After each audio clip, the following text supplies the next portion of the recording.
Hello once again to another installment of Notepad's Classroom of Excess and Debauchery. Today we're going to go over a pretty simple concept, something so easy you've probably seen at least one of them, the funny Clicky-Clack math rocks, or more specifically, how to interpret the funny math rocks. This isn't directly a let's break down all the systems video. In a more official context, this is what those systems actually are. Now, to those card gamers out there that are using a 52 deck as their preferred resolution method, first, God, why? Second, this may seem still be beneficial for you in the long run. Overall, these methods inform some of the core concepts behind creating a system at its baseline. There may be nuances, ideas, or even complete broken reinterpretations, but overall, most systems fall into technically three major categories: additive, interpretive, and resultive. We'll use a game that doesn't actually kind of exist to explain each. Jovian Sleigh Ride is a TTRPG about being space whalers trolling around the stellar marches in a foolish, desperate, and potentially profitable trade of hunting space whales. Gather your crew, because we're going under the knife.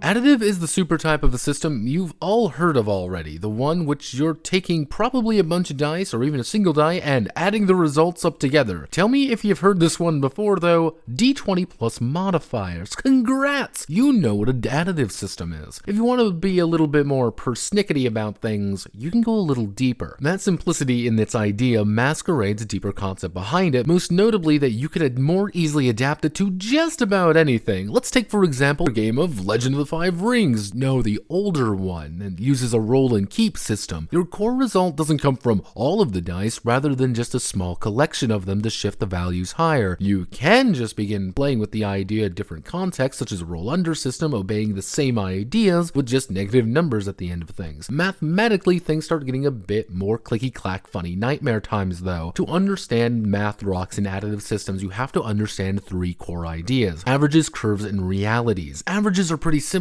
It's the average result of what the die is going to be. Not necessarily the dead center, but more what you're going to expect from those results. A d6 can roll anything from a 1 to 6, so an average would be around 3. On the other hand, adding more dice to the equation begins to curve the result. Bell curves are the average of multiple dice. 2d6 will naturally gravitate toward 7. 2d8 will naturally gravitate toward 9. Managing the curve can save your life, especially when different dice start becoming involved as well. Finally, the reality of the matter is that a d6 cannot roll a 7. This may come as a shock, but let me explain some note philosophy to you all. If you want a target number to be 7, then rolling a singular d6 will be impossible to succeed at. But if you want a target number as 3, it's possible, but that d20 you want is also going to succeed 90% of the time. The reality of the matter is that you need to be more careful in design. You have to determine what is an above average person, what's a below average person, and almost everything in between. This nasty reality can also extend to people finding it more difficult to add up more than 5 dice at a time, no matter the size. Our quick little mental calculations have to stop for a second to process all the dice before us. An additive system is subtracting the complexity for a different variety of it. Instead of managing the results as much, instead you're trying to make the behind the scenes work more closely with what you want to do. It's a delicate, if precarious, balance of ideas.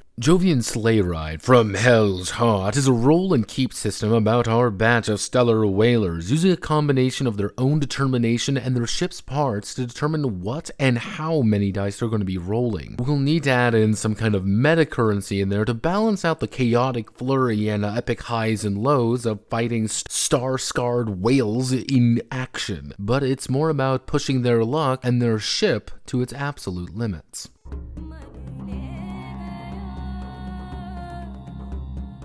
Your results are in, and they're whack! Interpretive systems are a bit of an oddity, as they are not necessarily about the die value itself, but instead what the die is saying. Our ever-faithful villain, Lumen, does this. It doesn't necessarily matter if you roll a 3 or a 4, it matters that you rolled a success with consequences. These interpretive-based systems can be found in quite a few different places, but are often the domain of more narrative-based games, as it allows the user to bring in the dice, but also those results have a little bit of nuance behind them. Because what does a success with consequence actually mean in the grand scheme of things? Absolutely fucking nothing. It means that they were successful and there will be a consequence of some sort. These interpretive systems can be a bit more filled with quirky results and even more strange ones. Fate dice are another view of what an interpretive system may entail. Having a ++ means the character is doing really well, but there's quite a few varieties of these kinds of systems out there, but they often fall within the same domains and concepts. Stranger variations like Quest's D20 exist, but most of them that employ dice become rather similar due to their natures. However, this is an important note that you have to define those results. You can have 20 unique outcomes to a single roll, but making them distinct can be its own complicated nightmare if you're trying to determine those results. Often these games rely on the D4 to D8 range, as getting larger either invalidates the need for the die, or worse, you just find a bunch of useless results in it. Jovian Sleigh Ride, the White Whale, is a far more narrative approach to the story, one of replicating Ahab's ceaseless and doomed mission going beyond the stars as the White Whale and the Broken Sailor inevitably clash yet again, using fate dice, because I want to use those eventually, to interpret results of this seemingly doomed voyage. Scoring successes and breaking down the ship is the key to success, but every step forward is another step toward a rather grim ending.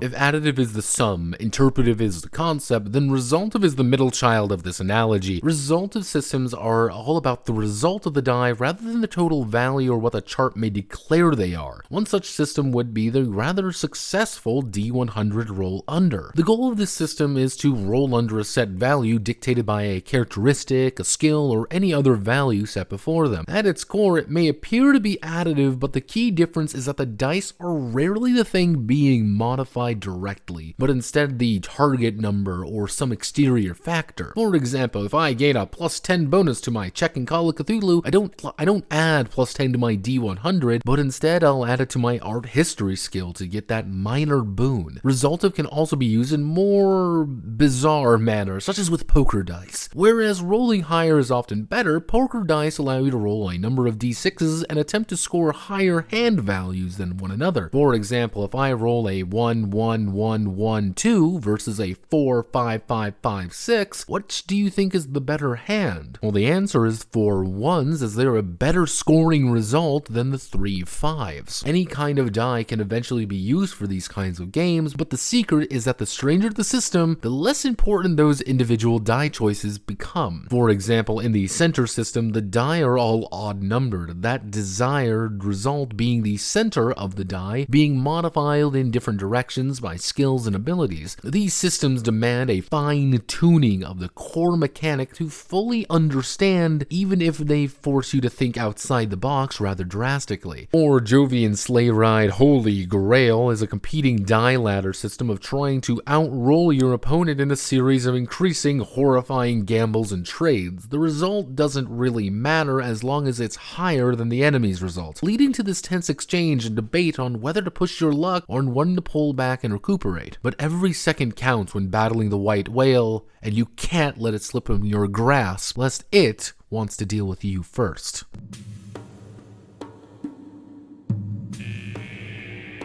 When determining your die system, it's important to know what you're looking to do with it and why you are going down the angle you are. If you're looking for fast and hard-hitting results, then an interpretive system may not be ideal, but exploring those really deep, weird options and ideas may force you to abandon additive, and not to say the sheer strange realities of using a resultive method to do so. There is technically a fourth option of being deterministic, but we'll be veering off a little bit off course there. So is there a right answer to all of this? No, but you should all know that by now. Out of all of these lovely systems and ideas out there, the most important thing to do at the end of it is find what feels good to you, and of course flows well into your game you're trying to make. I may not be a fan of interpretive systems, but that doesn't mean that you shouldn't like them. At the end of the day, all I can hope is that you walk away from this with a thinking cap on and an idea in your head about how to make your game the best it can be. In the comments, leave your favorite, or perhaps strangest, die system you can think of. All options are valid unless it's that one. I know what you're thinking, you damn goblins. My name is Notepad Addon, and this was So You Want to Make a TTRPG. If you like what I do here, feel free to like, comment, and subscribe. And many thanks to the plutocrats as always. Godspeed, good luck, and I hope to see you all again. Thank you.